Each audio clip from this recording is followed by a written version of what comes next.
Sebelumnya, Assalamualaikum warahmatullahi wabarakatuh. Perkenalkan, nama saya Apriansa Hidayah, NPM 247541111 dari Prodi Akuntansi Perpajakan, Matkul Akuntansi Pertanian. Di sini saya akan menjelaskan tentang anatomi biaya kelapa sawit.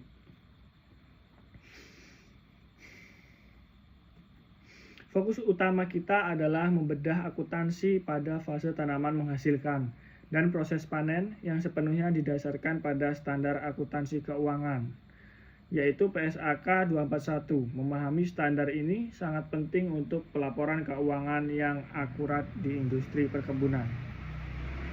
Selanjutnya kita ke slide 2. Sebelum lebih dalam, mari kita lihat gambaran besarnya siklus hidup akuntansi kelapa sawit. Terbagi menjadi 4 tahapan. Yang pertama ada fase TBM, yang kedua ada fase TM, yang ketiga ada panen, yang keempat ada pengelolaan PKS atau pabrik kelapa sawit. Kita lanjut lagi ke slide yang ketiga. Kapan sebuah tanaman berubah status dari TBM menjadi TM secara akuntansi? Ini terjadi di accounting toll gate.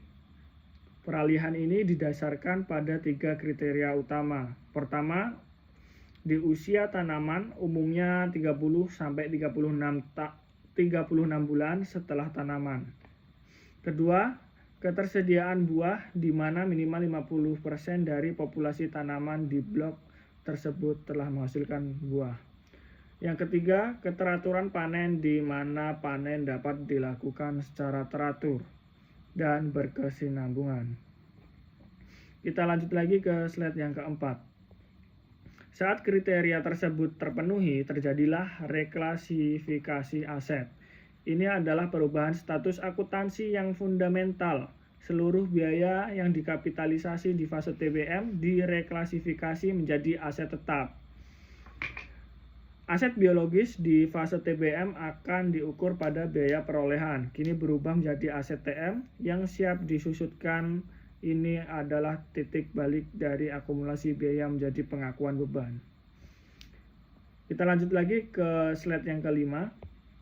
Mari kita lihat contoh pencatatannya. Dalam kasus 100 HA tanaman yang ditanam 3 tahun, lalu tepat pada 1 Januari 2025 kita melakukan jurnal reklasifikasi. Mari kita perhatikan ayat jurnalnya.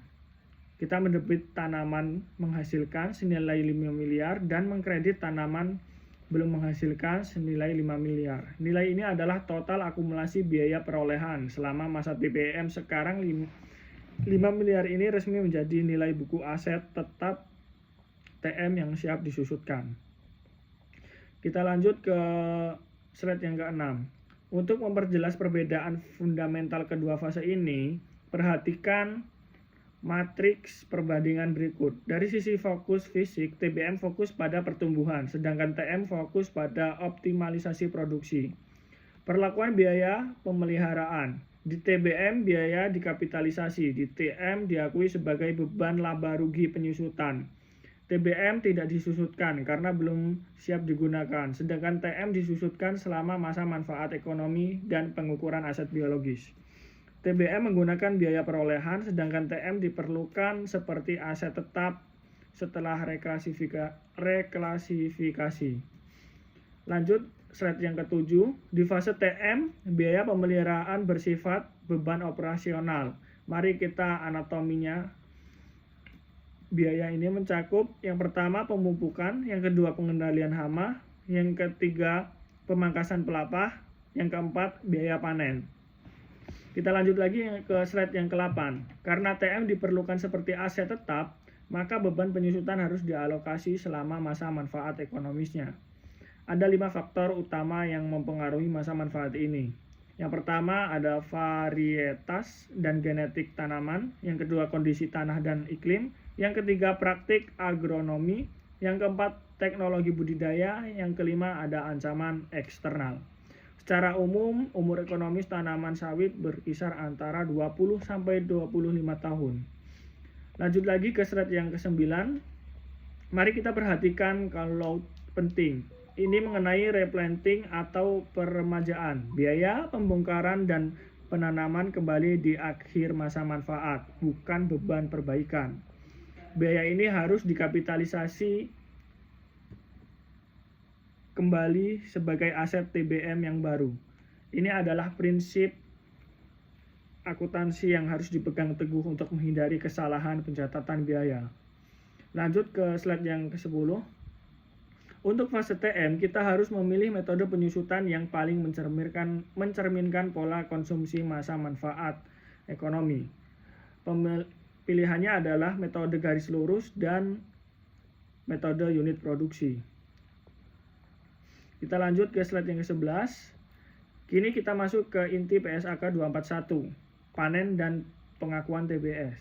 Sesuai standar ini, hasil panen dari kebun sendiri diakui sebagai fair value less cost to sell, tempat pada titik panen. Nilai inilah yang menjadi harga pokok bahan baku TBS. Mari kita perhatikan kalkulasinya. Nilai wajar pasar yaitu 900.000 per ton, dikurangi biaya untuk menjual atau angkut sebesar Rp50.000 per ton, menghasilkan FVLCS TBS sebesar 850.000 per ton. Jika kita tanam 2.000 ton TBS, total nilai persediaan adalah 1,7 miliar. Jurnalnya, debit persediaan bahan baku TBS dan kredit keuntungan perubahan nilai wajar aset biologi sebesar 1,7 miliar. Nilai ini sekarang menjadi input biaya ke pabrik. Kita lanjut ke slide yang ke-12. Bahan baku TBS tadi kemudian masuk ke dapur PKS. Disinilah biaya produksi dialokasi. Ada 3 pilar utama biaya produksi. Yang pertama ada bahan baku, yang kedua ada BTKL atau tenaga kerja langsung, yang ketiga ada BOP atau biaya overhead pabrik. Kita lanjut yang ke slide 13. Mari kita lebih detail lagi apa saja yang termasuk dalam 130 juta BOP tadi. Yang pertama ada energi, yang kedua ada keandalan, yang ketiga ada penggerak, yang keempat ada biaya tetap. Kita lanjut ke slide yang ke-14. Disinilah tantangan utama muncul, yaitu di titik pisah atau the split off point. CPO dan kernel adalah joint product atau produk bersama. Keduanya lahir dari satu proses pengolahan TBS yang sama hingga mencapai titik di mana mereka terpisah secara fisik. Kita lanjut ke slide yang terakhir. Solusi terbaik untuk tantangan ini adalah metode nilai jual relatif. Konsep utamanya adalah mengalokasikan biaya bersama berdasarkan proporsi nilai jual, estimasi masing-masing produk pada titik pisah. Itu ada beberapa contoh kalkulasi step by stepnya. Step 1 yaitu hitung total nilai jual. CPO 400 ton kali 10 juta sama dengan 4 miliar. Kernel 90 ton kali 6 juta sama dengan 540 juta. Total nilai jual yaitu 4,54 miliar. Step kedua